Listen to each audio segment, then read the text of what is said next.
సాంబార్ అన్నం పెట్టు, ఆ పులుసు ఏమైనా ఉంటే అవన్నీ పెట్టు, ఓకేనా? ఓకే అండి. ఏమండి, ఇంట్లో టమాటాలు అయిపోయాయి, వెళ్ళి ఒక 2 కేజీలు టమాటాలు తీసుకుందాం పదండి. మొన్నే శాలరీ అందగానే పప్పులు ఉప్పులు కూరగాయలు అని చెప్పి 3000 ఇచ్చాను, మళ్ళీ టమాటా ఉల్లిపాయలు అంటావేంటి? మీరిచ్చిన 3000కి ఉప్పులు పప్పులే వచ్చాయి, కూరగాయలు రాలేదు. 3000కి ఉప్పులు పప్పులే వచ్చాయా? మనం తినడానికి కేజీ లెక్క కొంటున్నావా లేకపోతే అమ్మడానికి బస్తా లెక్క కొంటున్నావా? కేజీలాగే కొన్నానండి, 2000 అయ్యాయి. మా తమ్ముడు వాళ్ళ ఫ్రెండ్స్తో ట్రిప్కి వెళ్తాను, ఖర్చులకి డబ్బులు ఇవ్వు అంటే మిగిలిన 1000 రూపాయలు ఇచ్చాను. అది మిగిలిన డబ్బులు కాదే, కూరగాయలకి ఇచ్చిన డబ్బులు. అయినా ఆ డబ్బులు అటు ఇచ్చి మళ్ళీ కూరగాయలు కొనమంటున్నావా? మా తమ్ముడికే కదండి. మీ తాత సంపాదించిన డబ్బులు ఏమైనా తీసుకుని వచ్చావా? కూరగాయలకి ఇచ్చిన డబ్బులు ఎక్కడ తీసుకొచ్చి ఇచ్చావు? అయినా నీ ప్రతిసారి ఏం కావాలని నేను తీసుకురాక నీకు డబ్బులు తీసుకురామన్నా కదా, నాది తప్పు. ఇక నుంచి నీకు ఏం కావాలన్నా చింతపండు నుంచి చీమలగుంట వరకు నాకే చెప్పు, నేనే తీసుకొస్తా. 1000 రూపాయలు కూడా ఆలోచిస్తున్నాడు పిసినారుడు. ఏమండి, టీ పెట్టడానికి పాలు కావాలి, మీరే వెళ్ళి తీసుకొస్తారా నన్ను తీసుకురమ్మంటారా? వద్దులే, నేను తీసుకొస్తా. మళ్ళీ చిల్లర మిగిలితే చెల్లికి బిస్కెట్ చాక్లెట్కి ఇచ్చేది. సచ్చినాడు. మా తమ్ముడు 1000 రూపాయలు అడిగితే ఇచ్చినందుకు తరతరాల నుంచి వీడి డబ్బుల మీద మా కుటుంబం బతుకుతున్నట్టు మాట్లాడుతున్నాడు. కోకులకి పెట్టే పిండం ఫ్రిడ్జ్లో దాచుకొని తిన్న ముఖము వీడును. ఛీ! ఓ పాలు పెట్టివమ్మా. సరే భయ్యా, తీసుకోండి భయ్యా. ఎంత? 31. 31? రోజు మా ఆవిడ నా దగ్గర 50 రూపాయలు తీసుకుంటుంది, 19 రూపాయలు నొక్కేస్తుంది అనమాట. సరే, ఫోన్ పే చేస్తున్నా.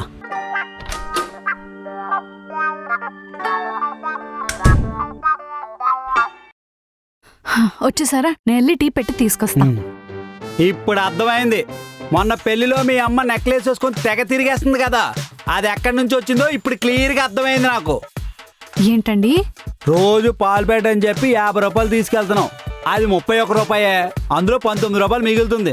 అంటే నెలకి 570 రూపాయలు. అంటే ఏంటండి, ఈ 570 రూపాయలు తీసుకెళ్లి మా అమ్మకి బంగారం నెక్లెస్ కొన్నానంటారా? పాల దగ్గర 570 మిగులుతున్నాయంటే మిగిలిన వాటి దగ్గర ఎంత మిగులుతుందో. మీ జీతమే నెలకి 40,000, అదంతా తీసుకెళ్లి పక్కన దాచుకున్నా మా అమ్మకి 10 తులాల బంగారం నెక్లెస్ కొనాలంటే 2 సంవత్సరాలు పడుతుంది. మనకు పెళ్ళయ్యే సంవత్సరం కాలేదు. ఇంకా నయం, మనకి పెళ్ళయి 10 సంవత్సరాలు అయ్యుంటేనా మా నాన్న సోంపేటలో కొన్న 2 ఎకరాల పొలం, ఊర్లో కట్టించిన 2 ఫ్లోర్ల బిల్డింగ్ కూడా ఈ పాల ప్యాకెట్ 19 రూపాయల వల్లే అనేవాళ్ళేమో.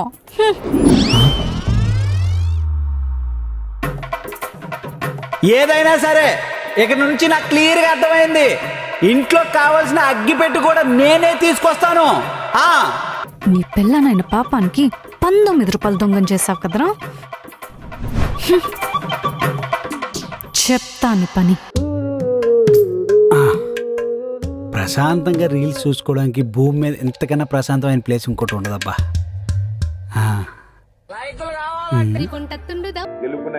ఏమండి ఏమండి ఏమైందే?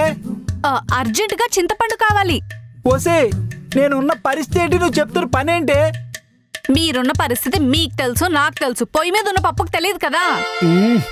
అయినా చేతిలో ఫోన్ ఉంది కదా, బ్లాంకెట్ లో పెట్టండి. సరే, వెయిట్ చేయి.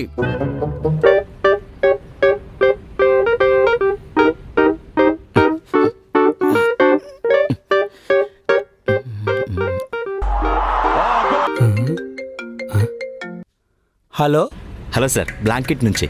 చెప్పండి భయ్యా. సార్, అడ్రస్ కరెక్టే కదా? కరెక్ట్ అడ్రస్ కాబట్టి పెట్టాను కదా భయ్యా, అయినా నేనేమైనా పిచ్చో నా పక్కిది అడ్రస్ పెట్టడానికి? అయ్యో అలా కాదు సార్, జస్ట్ కన్ఫర్మేషన్ కోసం. కన్ఫర్మే, అదే అడ్రస్.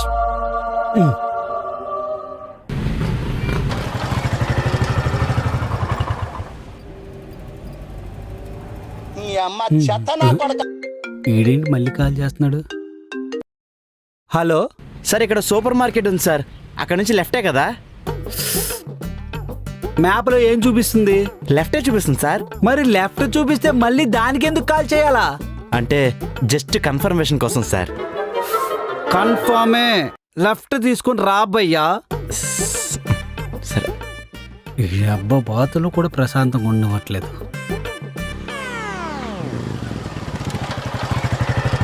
మీరు సిగ్గుపడకండి. Where is the sickness? బాయుడు మళ్ళీ చేస్తున్నాడే. మళ్ళీ ఏమైంది భయ్యా? హలో సార్, అశ్విని అపార్ట్మెంట్సేనా అండి? అక్కడ అడ్రస్లో ఏముంది? అశ్విని అపార్ట్మెంట్స్ అనే ఉంది సార్. మరి ఎందుకు అడిగావు? అదే సార్, జస్ట్ కన్ఫర్మేషన్ కోసం. బొక్కలో కన్ఫర్మేషన్. నువ్వేమైనా గోల్డ్ బిస్కెట్లు అవాలా చేస్తారా? 10 సార్లు కాల్ చేయడానికి 30 రూపాయలు కింద పడి 30 సార్లు కాల్ చేస్తున్నావు. అక్కడ అడ్రస్ ఏముంటే దానికి ఇచ్చి వెళ్ళిపో. ఫోన్ పెట్టాయి. అట్లుంటది మనతోని. మళ్ళీ ఎందుకురా ఫోన్ చేసావు? డోర్ నెంబర్ కోసం? లేదు సార్, ఆర్డర్ మేడం గారికి ఇచ్చాను సార్. మరి ఆవిడకి ఇచ్చేస్తే మళ్ళీ నాకెందుకు ఫోన్ చేసావురా? అంటే 5 స్టార్ రేటింగ్ ఇస్తారని.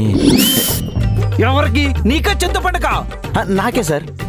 ఒరే నువ్వు ఎక్కడున్నావు చెప్పు, వస్తాను ఉండరా. నీ చేతికి కాదు సార్, యాప్లో ఇచ్చేయండి సార్.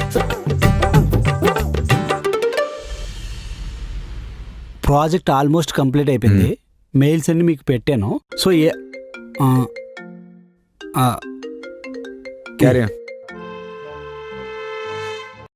హలో హలో, పెరుగు ప్యాకెట్ కొనడానికి షాప్కి వచ్చానండి. డబ్బులు కావాలి. ఎంత? 40 రూపాయలు. సరే పంపిస్తా చూడు. నాకెందుకు? మళ్ళీ అవి మిగిలించుకొని ఊర్లో 20 ఎకరాలు కొన్నానంటారు. ఇదిగో షాప్ వాడి QR కోడ్ పెడతాను, దానికే కొట్టేసేయండి. సరే పంపు. Just 1 minute sir. No problem, carry on. Sorry sir. పర్లేదు.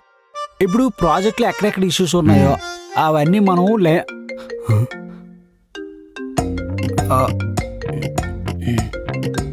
మాట్లాడు, పర్లేదు. మళ్ళీ ఏంటి? డబ్బులు పంపించారా?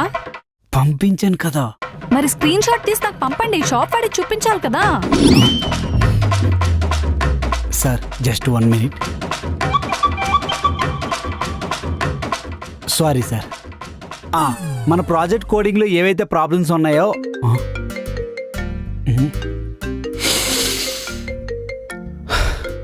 పర్లేదు, లిఫ్ట్ చేయి.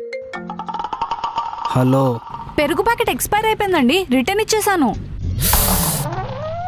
దానికి నా పర్మిషన్ ఎందుకు? పర్మిషన్ కాదు, ఇప్పుడు నేను పెరుగు ప్యాకెట్ రిటర్న్ ఇస్తే వాళ్ళు మనకు డబ్బులు రిటర్న్ ఇస్తారు కదా, అందుకు. ఇస్తే తీసుకో. అమ్మో నాకొద్దు బాబు. మళ్ళీ అందులో నుంచి 2-3 రూపాయలు మిగిలించుకొని మా తమ్ముడికి బైక్ కొన్నానని చెప్తారు. నాకెందుకు అవన్నీ? అందుకే మీ నంబరే పెట్టాను, వాళ్ళు రిటర్న్ వేస్తారు. సరే సరే. Extremely sorry sir. ఈ కోడింగ్ ఉంది కదా సార్, అందులో ఏవి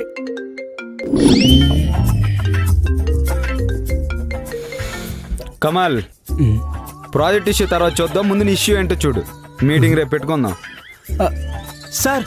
సార్ ప్లీజ్ సార్.